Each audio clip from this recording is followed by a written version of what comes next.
I shared a few weeks ago about just the challenge for our family in the last year has just been the grieving process for our youngest daughter.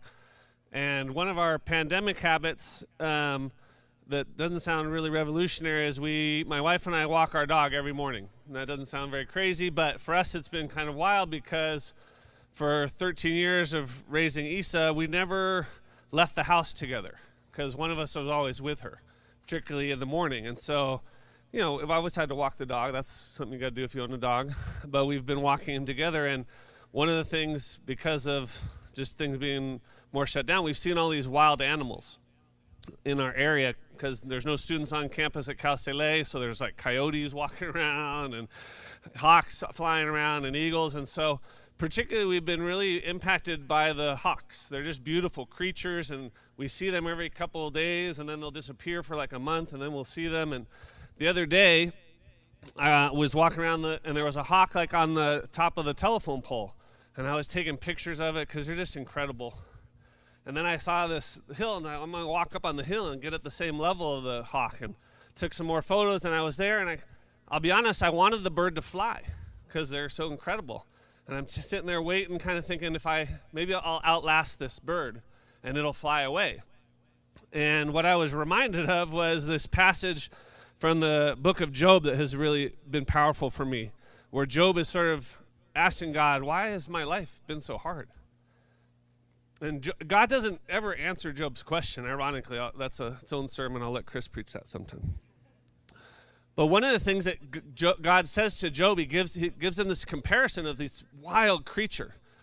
And he says, can you put that creature on a leash and walk him around like a pet? No, you can't. And in the same way, you can't put God, for all of God's power and beauty, we can't put God on a leash and walk him around. He doesn't do what we want when we want. He's wild, like this hawk is wild. And I was reminded of it as I was walking. I thought, I wish I could see the hawk fly, but I was reminded, no, God is wild. I can't control God. He's good, but I can't control him. Well, second part of the thing I want to testify to is yesterday I was praying for a friend and just was praying over her, and we were sitting in the park down by the downtown LA. And at the end of praying for her, I said, well, so what did you hear from God? Like, what grabbed you? I know I pray beautiful prayers, but it doesn't really mean anything if it, what grabbed you? And she said, the whole time you were praying, I saw your daughter sitting right next to us, leaning up against this tree. And she was just listening to you pray. And I thought to myself, God, I can't control you. And here you are showing that you're not the God of the dead, you're the God of the living. And here she is right here, and I didn't see her. But I fully believe what my friend was sharing. She says, my daughter's sitting there just listening.